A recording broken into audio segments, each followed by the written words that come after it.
A millionaire in a sleek black car pulled up in front of a modest suburban house on a quiet street in Toronto.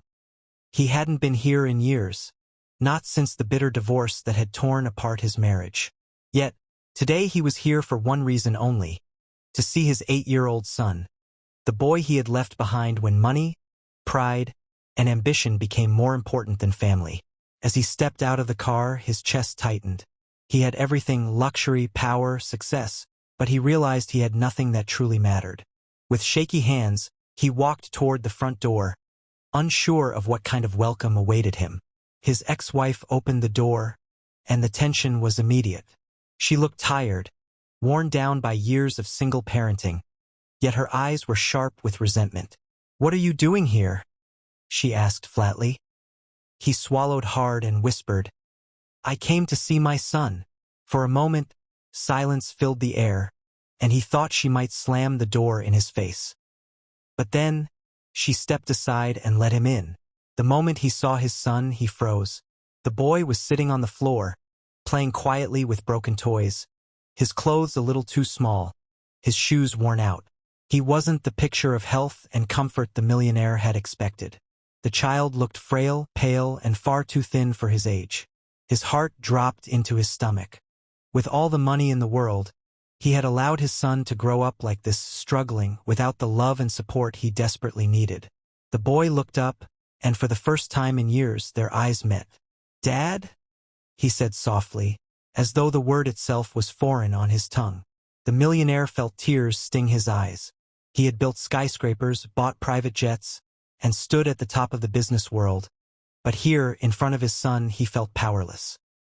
He knelt down and opened his arms, but the boy hesitated. Years of absence could not be erased in an instant. It was then that the millionaire realized money couldn't buy back time, nor could it heal the wounds of abandonment. With trembling hands, he pulled a small wrapped gift from his pocket. A toy car, simple and ordinary. "I should have been here to give you more than this," he whispered, his voice breaking.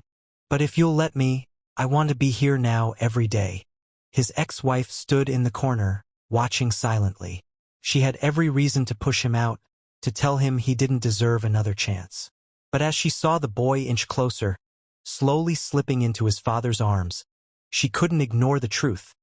This child needed both his parents. She took a deep breath and said, "If you're serious, prove it. Be here for him, not just today, but always." The millionaire nodded, his eyes locked on his son.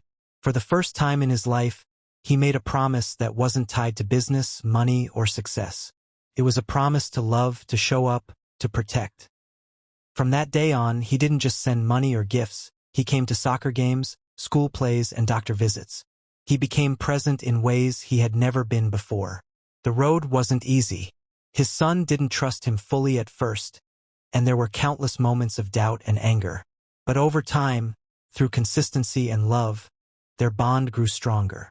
The millionaire realized that true wealth wasn't counted in dollars or possessions. It was counted in laughter, in hugs, in the trust shining in his son's eyes. Years later, as his son stood on stage at his graduation, the millionaire sat in the audience with tears streaming down his face. He had reclaimed what truly mattered, not through wealth, but through love, patience, and sacrifice. The message was clear.